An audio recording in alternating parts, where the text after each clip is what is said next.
सबसे पहले सर आप सब लोगों को बहुत बहुत धन्यवाद कि आप सब यहाँ अपने व्यस्ततम टाइम से वक्त निकाल कर आए। आप लोग समाज के चौथे स्तंभ हैं और आप लोगों की बात दूर तक जाती है। हम जो कहना चाहते हैं, लोगों तक पहुँचाना चाहते हैं, उसका जरिया सिर्फ आप हैं। तो सर देखिए, हम कलाकार हैं और कलाकार और मूर्ख तो पैदा होते हैं, इनका निर्माण होता नहीं है, ये पैदा ही होते हैं। तो सुर हमें भगवान दे करके भेजे थे, मैं सुर में था, क्योंकि मुझे ऐसा लगता है कि गाना सीखा नहीं जा सकता, निखारा जा सकता है। तो बचपन से ही मैं गाता था, पर अभिनय की तरफ बढ़ गया तो ये थोड़ा सा पीछे रह गया। पर हमारे मित्र यार दोस्त सब कहते थे कि आपकी आवाज़ अच्छी है, आपको गाना चाहिए। तो इस दौरान मैंने थोड़ी हरिहरपुर घराने से, उदय शंकर जी महाराज से, मिश्रा जी से थोड़ा सीखना शुरू किया था। कुछ एल्बम की प्लानिंग में था। तो एक दिन स्टूडियो में मेरी मुलाकात गौरव से और मिथिलेश जी से हो गई। तो उन्होंने बताया कि हमारा अपना म्यूजिक कंपनी है, भैया हम चाहते हैं कि गाना गाइए। तो इन्होंने मुझसे 2 गाने गवाए और ये गाना इतना अच्छा बन पड़ा, लोगों ने तारीफ किया और फिर उसका वीडियो बड़ा बेहतरीन शूट हुआ, शिवम भाई ने किया।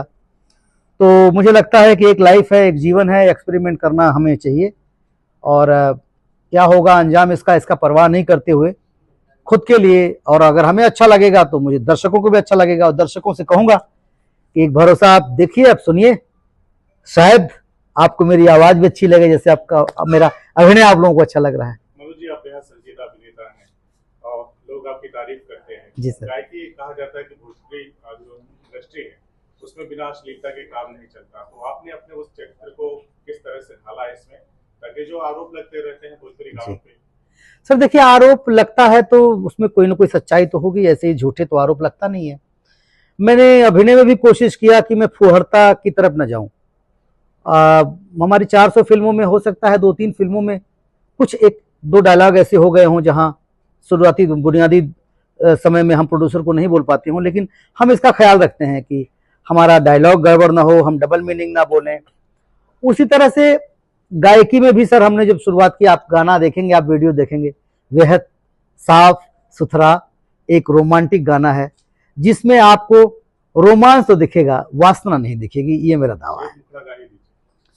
नजरिया मिलल बा निहर बेकरी, नजरिया मिलल बा निहर बेकरी, जहानी के लागी ठहर बेकरी, नजरिया मिलल बा निहर बेकरी, जहानी के लागी ठहर बेकरी।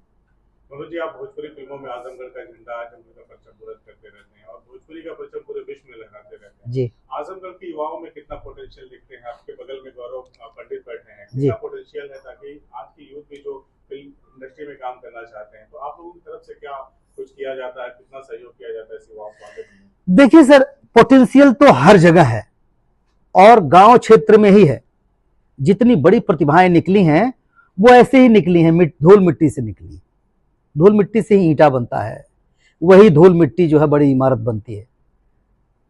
ईंट बनी हुई ईंट जो है वो धूल मिट्टी का ही अंश होता है। तो मैं ये कहना चाहता हूं कि किसी भी प्रतिभा के लिए, वो सिर्फ अभिनय से नहीं, हमारी प्रॉब्लम क्या होता है कि हम बहुत जल्दी थक जाते हैं। 90% लोग जिम में बॉडी बनाने जाते हैं, लेकिन बना सिर्फ 10% लोग पाते हैं। एक सही एग्जांपल के जरिए बता रहा हूं। कुछ लोग जिम में जाते हैं, 1 महीने बाद लौट आते हैं, कुछ लोग 10 दिन में लौट आते हैं, कुछ लोग फीस भर के जाते ही नहीं है। सेम हमारी प्रक्रिया स्ट्रगल की है। लोगों को लगता है कि हम 6 महीना मेहनत किए हो जाएगा, कोई बहुत हार्डली करता है तो 1 साल कर लेता है और फिर वो इस परिणाम खुद अपने आप देखने लगते हैं कि अरे यार कुछ होता नहीं है। जबकि सच्चाई यह है कि यहां आपको 100% देना होगा, विकल्प लिए बिना। जब हम विकल्प लेके चलते हैं कि चलो 4 साल देखते हैं, अगर होगा तो होगा, नहीं तो हम कुछ बिजनेस कर लेंगे, तो होगा नहीं। फिर वो कृष्ण की द्रौपदी की साड़ी वाली कहानी, एक हाथ से साड़ी पकड़ लिया, पहले अपने पति को से चिल्लाया, फिर अपने कुलगुरु से, द्रोणाचार्य से, सबसे हाथ पैर जोड़ा, कोई नहीं माना तो खुद ही प्रयास करने लगी। जब खुद ही नहीं बचा पाई तो एक हाथ से साड़ी पकड़ा, एक हाथ से कृष्ण कृष्ण बुला रही। तो कृष्ण ने कहा भैया तो खुद ही कोशिश कर लो या तो हमको बुलाओ। तो उन्होंने कहा कि भाई ऐसा है कि खुद कितनी देर कोशिश करूंगी, तो अब खोले, जो करना है करो। तो जब 100% समर्पण होता है, अब कोई विकल्प नहीं है, तुम ही चाहोगे, तो ही सफलता मिलती है। तो प्रतिभा हमारे सपोर्ट कर देने से भी कोई कलाकार आगे नहीं बढ़ेगा। उसको अपने हिस्से का स्ट्रगल करना है, उसको अपने हिस्से की मेहनत करनी है। हम तो खाली बता सकते हैं कि हम ऐसे गए थे। अभिनय की बारीकियों के बारे में अभिनय सर एक्शन का रिएक्शन है। अभिनय वो है जिसकी कोई परिभाषा ही नहीं है।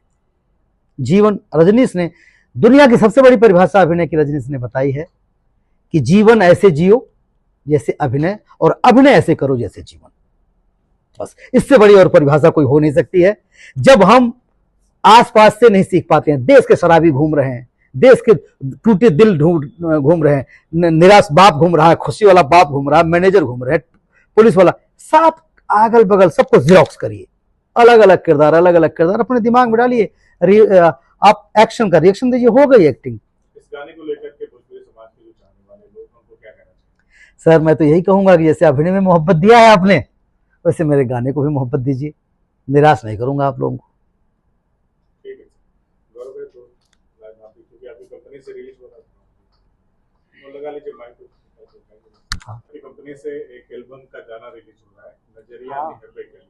किस तरह का गाना है और इसमें क्या बोल रहे हो? फिल्म के बेहद शानदार अभिनेता ने गाना गाया है, तो क्या कहना है? जी, सबसे पहले तो आप सभी को मेरा सादर नमस्कार। मेरे भाई अंशु भाई, उनके चैनल से ये गाना है वीआईपी म्यूजिक से, और गाना बहुत अच्छा है।